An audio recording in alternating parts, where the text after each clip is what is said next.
1973, according to court documents, Hoover allegedly orders the execution of William Pookie Young for robbing one of his narcotics houses. Hoover is arrested and charged with murder, and although he never pulled the trigger, Hoover is found guilty and sentenced to 150 to 200 years, 23 years old, in Statesville maximum security. He is still viewed by police as the leader of the state's largest and most dangerous street gang. Joni Lum is here with the latest on today's raid. Joni? Sonia and Dave, authorities believe Larry Hoover is running an enormous gang operation from inside the Dixon Correctional Center where he is housed. Chicago, Illinois, and IRS agents carried out a federal warrant at the offices of Save the Children Promotions, looking for evidence of income tax evasion and money laundering. The 44-year-old acknowledged leader of the Black Gangster Disciples has been in prison since 1973 for a drug-related murder.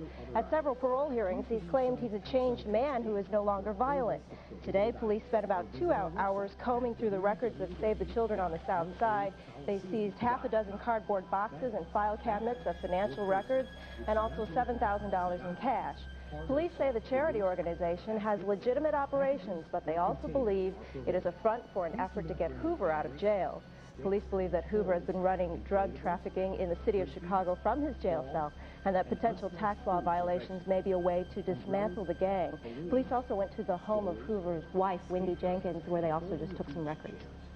And they haven't said yet exactly what they found in those records? Or... They found records with some amounts, but they did not find any drugs, and they haven't had any charges yet.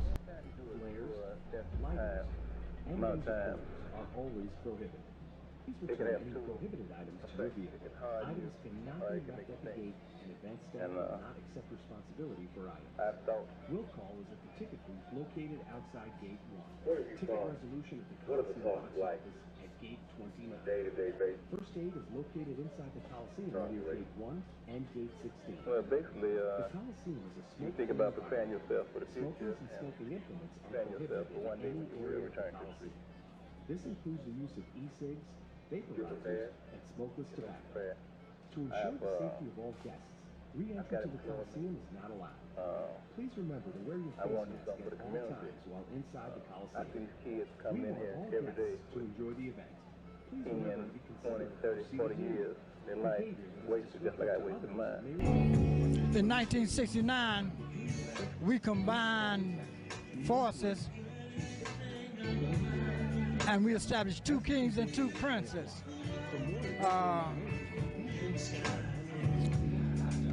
I was very instrumental in the Disciples and the Gangsters coming together. When I went to jail in 1968 for failure to register a gun and unlawful use of a weapon, I met David Boxdale while I was in the House of Correction. We was at odds when we first met. After a while, he began to love me and I began to love him as my brother. When I came out of jail in '69, Hoover was ambassador of the Stones. We had a nation meeting of the gangsters, and I said I wasn't going to be no Stone. That night, Hoover called Jeff Ford and told him that he could no longer be a Stone or ambassador of the Stone. Wait a minute. Who called who now? Say that again? Hoover called Jeff Ford. Right. And told him that he could no longer be affiliated with the Stones. And I believe he did that out of his love for me. The next day, Jeff came to 680 Green and wanted to try to straighten it out. We wouldn't hear of it. So he left with a little anger. About 6 months later, 6 or 7 months later, with me talking to Larry and me also keeping in contact with David, I had a chance to bring them together. And we sat and we decided that it would be an equal partnership. That's how it got to be 2 kings and 2 princes. Name the 2 kings and name the 2 princes. David Boxdale and Larry Hoover combined makes up the king, of the Black Gangster Disciples. Tennessee and a brother named Old Timer was their prince, their second in charge.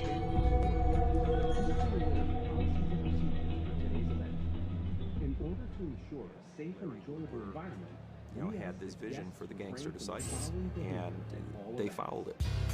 Hoover modeled the GDs like a big corporation. He appointed himself chairman and set up a board of directors inside the pen and another one on the streets. The fact that Hoover was serving life at a state prison in Dixon, Illinois, did little to thwart his ambitions. Larry Hoover was very, very sharp in terms of flying under the radar. He didn't walk around flying colors. He didn't walk around flashing signs. He was very low-keyed in his presence.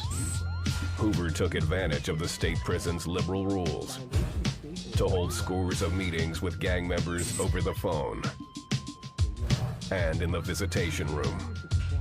There were certain board members that could meet with him, and he would give direction as to what he wanted done. The board members would listen to him and carry out his orders.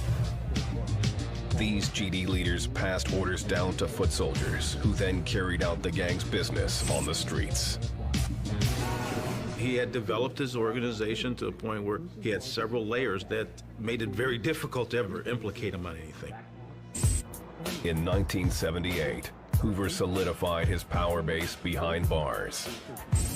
He convinced black, white, and Latino prison gangs to unite under one banner while serving time. The alliance gave them unprecedented control.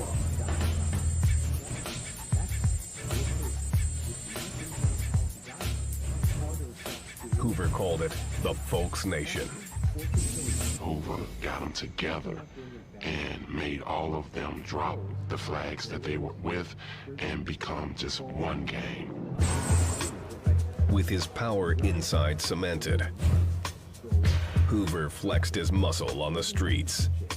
He imposed a tax on all drug sales made on GD turf.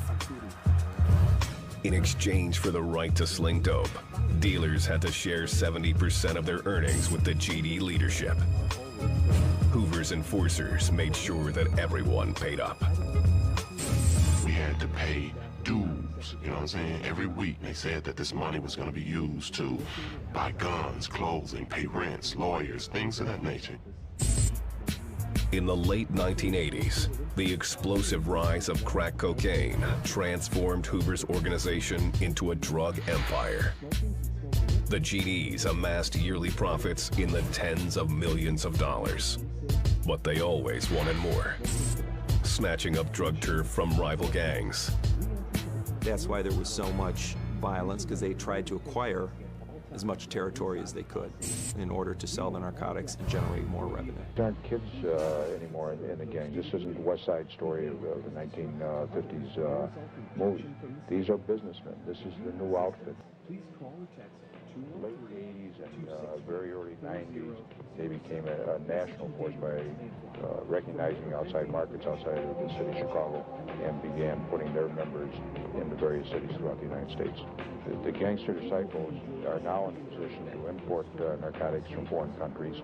They're controlling the distribution of narcotics in Chicago. The GDs have other ways of identifying themselves, from brandishing black and blue colors to signing to the right.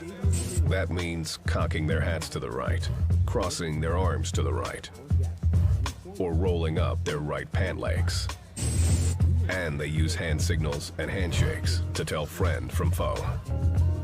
When you approach someone with a handshake and he said that he was a part of your gang, as soon as you shake his hand, he know what fingers to throw up to you, which fingers to intertwine with other fingers. And if he didn't know that, then he could be jumped on immediately. Ages 12 and over are required to show proof of full vaccination or negative test results. One teenager don't like the other teenagers because the way he wears his hair. Your photo ID and Because his eyes is different from his. or recent test Disciples don't like a light Guests floor. are required to wear a face mask at all times. The GDs school themselves in the gang's constitution and 16 codes of conduct, written by the chairman, Larry Hoover. These codes shape every aspect of how they live and work. First one was silence and secrecy. This way you didn't talk to no non-members about organization business, period. The chairman came up with a little saying, which was, if the duck wouldn't have quacked, he wouldn't have wound up on the hunter's dinner table. It's your mouth that gets you in trouble. Other rules forbid GD members from using drugs, showing disrespect, and drawing the attention of the police. The GDs enforce a variety of punishments for those who break the rules, from fines to beatings to death. Larry Hoover. The membership in today's day and age, they don't even know who he is. They don't even know what he looks like. They dominated the drug trade in cities across the Midwest. It's like a cancer, it spreads. You got Gangster Disciples on every street corner. Not since the days of Capone has a Chicago gang ruled with such bloodlust. They will assault you, beat you, shoot you, threaten your family, threaten your children. The more fear, the more respect. Oh, yes. Torture, dismemberment, murder. It's strictly business for the GDs. It's like that, it's real out here, man. Their simple goal, more money and more power. Q says he worked as a shooter for the GDs when they battled their rivals for drug turf at the Cabrini Green housing projects. For every person you shot, you get points, and points added up to respect in the neighborhood and ultimately leadership position, Because every gang wanted to expand its territory, places like Cabrini Green turned into war zones, torn apart by sniper fire. Every day it was a constant tug of war over area, and the only way that you can keep somebody at bay is to keep applying pressure every day. The early 1990s, the frequency and brutality of gangland crime stirred up federal law enforcement. Agents from the Bureau of Alcohol, Tobacco, and Firearms joined forces with the Chicago Police Department to wage a massive sting operation against the GDs. It's time to take them off. It's time to stop the violence. Authorities took aim at the upper echelons of the gang, including Chairman Larry Hoover, in the hope of crippling the GD's multi-million-dollar drug empire. By wiretapping Hoover's frequent phone calls from state prison, the feds discovered that he was laundering drug money. I don't know why and what reason to get into it, because he was a child that's always understood. He would go out there, if he took a little wagon and went to the NP. At that time, we had A's and P's, and delivered people's groceries. Larry's gonna bring that money home and give it to me. He made sure that we didn't suffer even from a kid coming up. That's the type of person Larry was. Very family orientated, and he was a good brother. We had 3 brothers. Well, I did have 3 brothers. I only have 1 now, 2 is deceased. But Larry was always understanding. He was the oldest. During holidays, he was always there. Christmas time, by my mom being the mom and dad in certain situations, he would always say, "Mom, don't worry about me." Make sure Diane and Ronnie and Charles Ray was taken care of. When I think of Larry Hoover, I think of 2 scenarios. One is this monster that the government wanted to create. That this was this horrible person who ran a gang from a prison for over 20 years. And then I think about the Larry Hoover, the individual that I know, who is a very bright, very articulate, a young man who has the ability to influence people, to encourage people to do the right thing. Department of Public Health and Los Angeles County Department of Public Health in association with USC Keck Medicine. We are committed to supporting the health, safety, and well-being of our community. Prior to entering the venue, please review current LA County Department of Public Health guidelines. All guests ages 12 and older are required to show proof of full vaccination or negative test results within 72 hours prior to entry.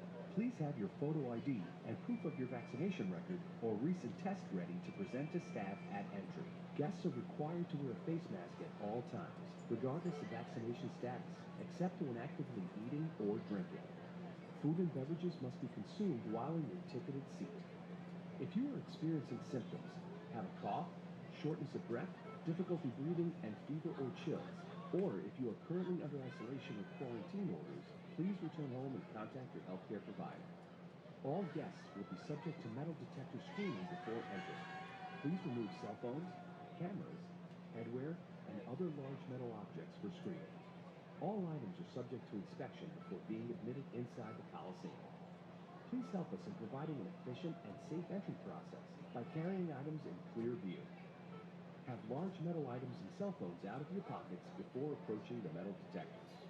The Coliseum requires that all bags are clear plastic, vinyl, or PVC and do not exceed 12 inches by 6 inches by 12 inches. Small clutch bags or purses, approximately the size of your hand, are also allowable. Welcome to the Los Angeles Memorial Coliseum, the greatest stadium in the world. Please be aware of policies and procedures for today's event. In order to ensure a safe and enjoyable environment, we ask that guests refrain from the following behavior at all events.